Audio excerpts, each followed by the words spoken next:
actually feeling in the moment. I think it's great. One of the great things of old age.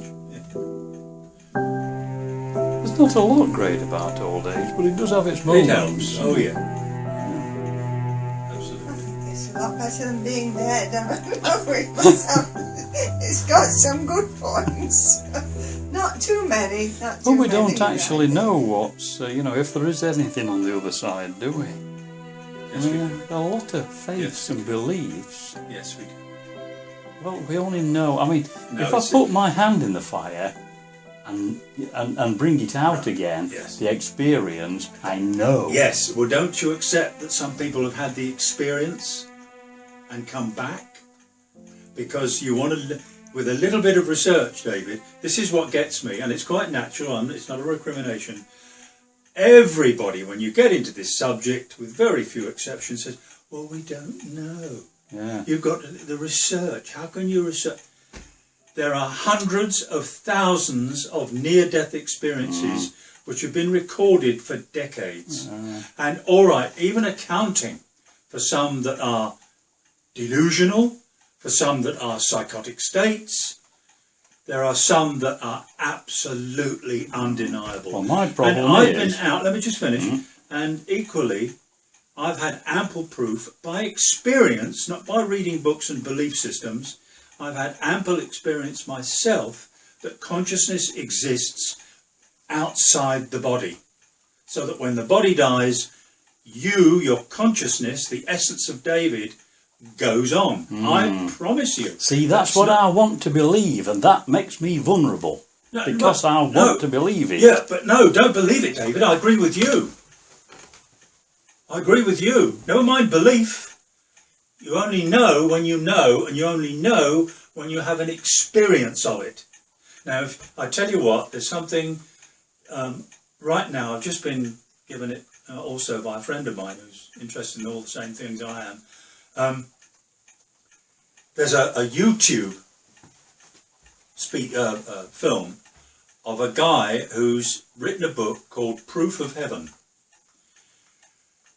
He was and is an eminent neuroscientist, a surgeon in America, who, of course, with his background, was one of the vast swathes of people, particularly in science, who believe that anything apparently outside the body is all created from the brain. Yeah, so it's the brain, and once you die, that's it. Consciousness, everything else stops. That's the scientific, what's called reductive materialism. That's what it's named. And the vast majority of scientists, this is how they think and what they believe and so on. But this guy was a perfect guy for it.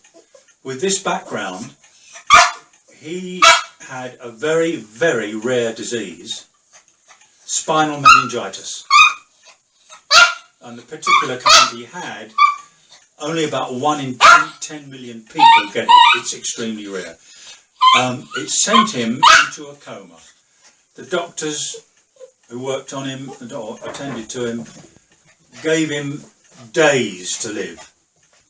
He went into a coma, which lasted, sweetheart. Come on, don't trip me up. Come on.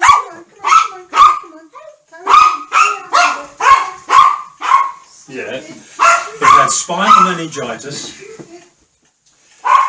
and apparently, and with that disease, the cortex of the brain, from which it's been established,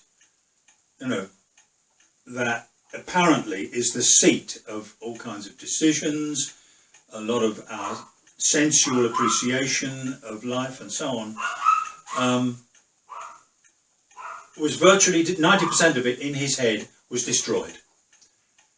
And as far as they were concerned, he was as good as brain dead. And while all this was going on, he was in a coma which lasted 7 days.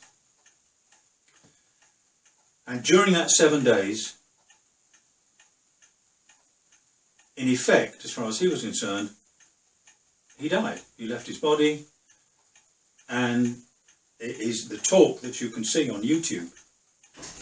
He relates what happened to him, to his consciousness, and he, as he kept saying, what I experienced, what I actually went through, was, I've had this myself, was, and of course he has to put it into words to describe it, what he experienced, the people he met, and so on and so on, the feelings he had, and so on. He had to put it into words, but as he says many times in his talks, which I can back up in my own experience, what you actually encounter is beyond words. It is so awesome in its magnitude, in the total lack of any time. An appreciation of time drops away, as it would do, because this is just a time-space system. There are lots of other systems. In my house there are many mansions. There are lots of different ways of living in this universe. This is only one of them, time-space. But what happened to him, just absolutely incredible. And he was very much aware that it was his consciousness. His brain was, in his head, was 90% dead. He shouldn't have even been able to come back, but he did. And not only that, he retained somewhere along the way and regained full physical and mental health. Makes him exceptional. But the point I'm making is, when you watch the film, I mean, I was shouting at the screen because he started off with telling the belief systems and the philosophy that has arisen for him out of that experience. Whereas in fact the power, because I was saying, for God's sake, tell us your story. Never mind what you believe now, mate. I can believe, we can all believe, and it might all be bullshit. Tell us your story, you know. And after about half an hour, 40 minutes of this hour and a half talk, he eventually relates actually what occurred to him. His experience, not his thoughts, not his beliefs, where his consciousness went and what and who it met. Interesting. And this is the point.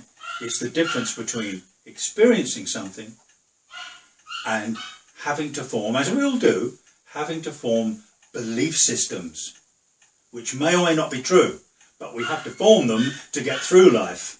Yeah? But then, I mean, that's how we grow. Belief system, I had a belief system that was totally with me, and I had all the intellectual snobbery that I could relate it. Till I was about, I don't know what age I was, but in my 30s, I think, when I actually started having experiences, including outside my body. EVA. And once I started having experiences of what is beyond this shell, then it becomes more than a belief. It's a dangerous business, Frodo.